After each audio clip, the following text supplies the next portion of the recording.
हर समाज की उन्नति शिक्षण हुए पयो नहीं वे हो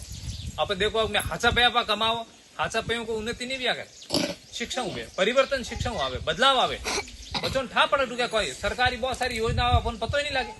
क्यों पटियाड़ा लोग है कोई नहीं करने कई योजना के बारे में जाओ पूछो पड़े एक बार जाओ 2 बार जाओ 3 बार जाओ ध्यान कौन दे फसे देखो करे कोई नहीं वे जाओ ठीक है सबो प्रथम आपरो कर्तव्य है कि आपरे टाबरों ने खूब पढ़ावना और बच्चों रे वास्ते स्कूल खोलियो 8 तक स्कूल है मारे कने ठीक है नहीं अमार हितर ने 5 बच्चा आपको वेड़ा बच्चा कहीं पिताजी को नहीं तो कहीं माँ को नहीं कहीं 2 ही है तो बहुत गरीब है ठीक है नहीं वेड़ा बच्चों ने पे राखो रिया हो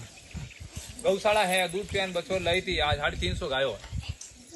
तो सारो कार्यक्रम मनवासी राखो कि आप लोगों ने फायदो मिल सके पांच रात नाराज मत भेजो 5 रात दारू पियन हुई जाओ टाबर पड़ी थारा 5 मेहमान आए टाबरों का दारू लेना पड़ी थारा टाबर कोई लोसा है तो बीड़ी सिगरेट लेना पड़ी को टाबर तमाकू लेना गुटकारी पूड़ियो लेना बायो भी मंगावे करके गुटकारी पूड़ियो मत मंगाओ टाबरों को ये टाबर है ना खाली पूड़ी नहीं है तो साटे फसे 2 दाना ही खाए कई मैं तो काली बेगी छोरा जो ग्रोवे 2 दाना पर देख ले बहुत बड़ो नुकसान करो रिया थे है ना आपने लाद तो वही बाबू जी कौन कह रिया है ना थोड़े वास्ते चीजों है बदलाव करो